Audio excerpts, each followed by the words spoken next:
Olá, pense numa cena da vida real. Imagine uma cena da vida real. Você está com sede, aí você está próximo de um mercado, próximo de um posto de combustíveis, uma loja ali de conveniência, e você resolveu comprar água. Aí você foi até a geladeira, abriu, tinham lá 3 ou 4 marcas de água e você está diante de uma situação comum do nosso dia a dia, você tem que tomar uma decisão. Decisão essa que na maior parte das vezes é impensada. Então, pensou na situação? Está na frente da geladeira, está com sede, vou comprar uma água. Deixa eu perguntar uma coisa para você. Qual é o critério que você usaria para escolher uma água em detrimento da outra? Ah, eu quero essa daqui em detrimento da marca daquela lá. Diante dessa pergunta, e olha que eu já fiz essa pergunta algumas vezes, normalmente a coisa que eu sempre escuto é preço, tamanho, se a garrafinha está bonitinha ou não, se ela está gelada ou não. Mas deixa eu construir com você um raciocínio para mudar um item dos mais importantes para a sua saúde de uma forma geral. Eu, como neurocientista, não posso deixar de puxar a brasa para o meu lado, né? Portanto, para o funcionamento, para o bom funcionamento do seu cérebro, que é a água que você escolhe na hora que você vai tomar. Vamos começar essa construção pela seguinte questão. Quantos por cento do seu corpo é composto de água pura? Só água. Sabe, o cara morreu, tiraram a água do corpo do cara, o que sobra? Com certeza, você já ouviu as pessoas falarem, provavelmente na escola também você já deve ter ouvido isso, que a maior parte do nosso corpo é composto de água. Claro que depende muito da sua idade, conforme a gente vai ficando mais idoso, a gente vai perdendo o potencial hídrico, então a gente tem um pouco menos de água. Mas para a gente ter pedagogicamente um índice aqui para poder analisar, cerca de 75% do nosso corpo é composto de água. Para uns um pouco mais, para outros um pouco menos, mas mais ou menos nessa faixa, 75%. Se nós fôssemos converter água, e isso fosse um aquário com peixe dentro, nós poderíamos facilmente usar aqui como recurso pedagógico a ideia de que nós somos uma espécie de aquário ambulante, né? Com a água toda, e nós somos um peixe ali dentro. Se você tivesse um peixe na sua casa, provavelmente você cuidaria do seu peixe, cuidando, né, das condições da água, você não colocaria qualquer água lá no seu aquário, você não colocaria qualquer comida, você cuidaria da temperatura, cuidaria da exposição desse aquário à luz ou não. Então, de uma forma geral, nós poderíamos dizer que a gente cuida mais do peixe que a gente tem em casa do que da nossa própria vida. Olha só que interessante, eu tenho certeza que você nunca parou para pensar nisso. A imensa maioria das pessoas jamais teve algum tipo de raciocínio nesse sentido. Mas vou te fazer algumas perguntas aqui interessantes. Veja só, essa água que eu estou tomando aqui, ela tem 24 miligramas de cálcio por litro d'água. Bom ou ruim? Segunda informação, ela tem 1,79 miligramas de sódio por litro d'água. Com toda certeza, quando você fala a palavra sódio, as pessoas já lembram sal de cozinha, que é o cloreto de sódio, e já vão dizer que sódio é uma coisa ruim, que sódio faz mal para a saúde. Quantos miligramas por dia o ser humano precisa de sódio só para funcionar bem? Vocês vão ver que eu vou mostrar para você agora, sem sódio o seu corpinho não funciona, seus músculos não funcionam, seu potencial elétrico não funciona. Essa água tem, vou te dar mais 2 elementos aqui para a gente não ficar falando demais, né? Mas ela tem 14 miligramas de magnésio, ela tem 0,5 miligramas de potássio por litro d'água. Bom ou ruim? Garanto para você, coloca os meus 2 dentes em aposta. Se você não for um químico, você não sabe dizer quanto desses índices são necessários para uma vida boa. Agora eu vou arrebentar, agora eu vou acabar. Pergunta do milhão e eu sei que eu vou preservar meu dente e você nunca vai ganhar essa aposta porque normalmente as pessoas não sabem essa informação. Olha só, essa água tem, isso aqui é obrigatório por lei, tem que ter essa informação. Essa água tem uma condutividade elétrica de 254 microsiemens por centímetro. Professor do céu, você tá louco? Como é que eu vou saber uma coisa como essa? Rapaz, você estudou química, você estudou física, você toma água todo dia, 3/4 do seu corpo é composto de água pura e você não se interessa por isso? Pois é isso que determina boa parte da sua saúde, é isso que determina boa parte da sua vida boa. Essa aqui é mais fácil porque essa aqui está na moda. Ó, essa água, ela tem um pH, que é um nível de acidez. Vejamos aqui onde é que está o nosso pH. pH, achamos aqui. pH de 7,80. 7,80.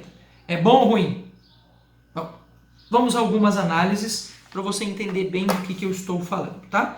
Então, eu tenho aqui o meu bom e velho manual de neurociências e eu estou aqui com um desenho, uma representação do que é a membrana de um neurônio, tá vendo só?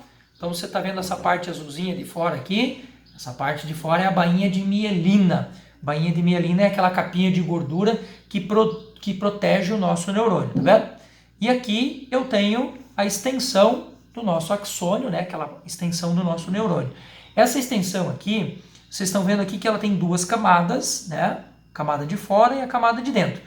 O que isso interessa para a gente, professor Júlio? Pois é, alguns elementos contribuem para que a camada iônica, o processo iônico que gera o potencial elétrico do nosso neurônio, ele se forme dentro da célula. Então, você tem aqui alguns elementos que são absolutamente importantes, como, por exemplo, o sódio. Então, se você não tiver sódio suficiente na membrana da sua célula, você não tem potencial elétrico. Qual que é o segundo elemento importante? O potássio. O processo do sódio e do potássio, por exemplo, é o que regula a nossa questão de sentir dor, de transmitir eletricamente um impulso que sai daqui e vai para a minha mão. O funcionamento dos seus músculos, sem esses dois elementos, eles não funcionam. E eu vou dar um índice para você conseguir analisar melhor a sua água. O corpo humano precisa, por dia, de 2.000 miligramas de sódio para funcionar bem. 2.000. Isso dá mais ou menos equivalente, se você for pensar que o cloreto de sódio, que é o sal que você come lá todo dia, ele tem cerca de 40% de sódio e o restante de cloro. Dessa quantidade de gramagem de sal, mais ou menos a Organização Mundial da Saúde determina mais ou menos em torno de 4 a 5 gramas de sal por dia. Por que, professor, 4 a 5 gramas de sal por dia? Porque 40% é sódio, o resto é cloro. Então 2.000 miligramas é o que você precisa. Eu vou ler de novo para ver se você lembra aqui. Essa água tem 1,0 miligramas. Quer dizer, esse sódio que está aqui é insuficiente, então eu tenho que complementar esse sódio. Nós temos mais ou menos uma quantidade por dia de 3.500 miligramas de potássio. Essa água aqui tem 0,5 miligramas de potássio, então não se preocupe com excesso de potássio. Os outros elementos que fazem parte aqui, se você acompanhar comigo aqui nessa escala simples, não sei se você consegue ver aí, mas você tem lá o sódio, você tem o potássio, você tem o cálcio e você tem o cloro. Por isso o sal de cozinha não é tão ruim quanto a gente imagina. É o excesso dele que mata a gente. Então a gente precisa saber, pelo menos ter uma ideia do quanto que eu estou comendo por dia para que eu tenha uma boa saúde. Evitar completamente o sódio, evitar completamente o cloro, não faz bem. A gente precisa dessas coisas. O problema é que tem muita coisa que tem sódio, que tem cloro, tá? Aqui, potencial elétrico da água.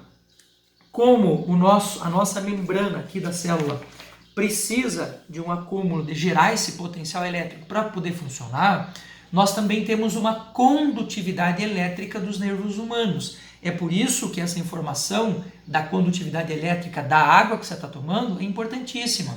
Mais ou menos em torno de 95 a 100 microsiemens é a condutividade elétrica dos nervos humanos. Se você lembrar da informação que eu te dei agora, 254 microsiemens é a condutividade dessa água. Quer dizer, ele está muito acima do que o corpo precisa. Então, essa água supre tranquilamente a sua necessidade.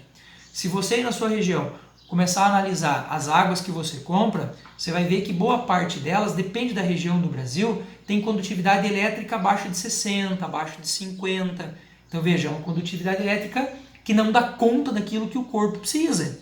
Então vai ficar deficitário. O nosso pH sanguíneo, em média, é de 7,5.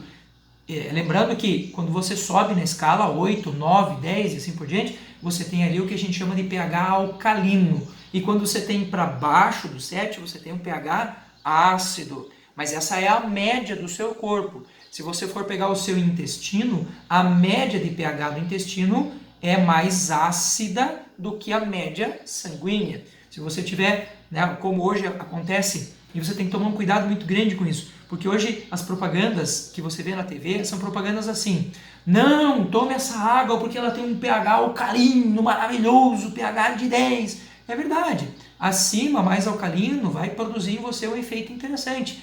Mas se você tomar uma água com pH 10, perto do momento de refeição, em que você deixou o teu intestino muito alcalino, você não vai fazer digestão direito. É por isso que as pessoas, algumas delas falam, né, que tomar refrigerante na hora do almoço ajuda. Ah, vou tomar lá um refrigerante X, que eu não posso falar o nome, mas que é pretinho, com rótulo vermelho. Enfim, aquilo ali ajuda a desempachar a carne que eu tenho lá no intestino. É verdade, porque os refrigerantes, em média, têm um pH extremamente ácido, extremamente ácido. O problema são os efeitos colaterais dessa manobra. O que você pode fazer? Você pode tomar um cafezinho, que é ácido também depois do almoço, sem açúcar, claro. Você vai ter um efeito também nesse sentido. Você quer tomar um chimarrão, você quer tomar, como os japoneses e chineses fazem, tomar um chá verde depois do almoço, é ácido também, ajuda no processo.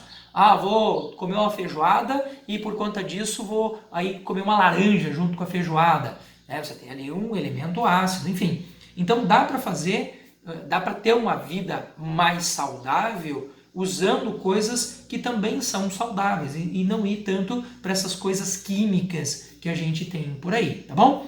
Então, a partir de hoje, tenho certeza que você já tem aí alguns elementos que são suficientes para você ter uma boa saúde, né, cuidando um pouquinho melhor da sua água. Antes que eu esqueça, o pH dessa água, se vocês lembram, é de 7,87, então ele está ali no que nós chamaríamos de pH neutro. Ótima água, exatamente por isso que eu estou usando esta água. Não estou fazendo propaganda aqui com nada disso, estou ganhando nada com isso, né? Só estou mostrando para vocês aqui uma água de excelente qualidade, tá bom? Grande abraço a todos e até o nosso próximo vídeo.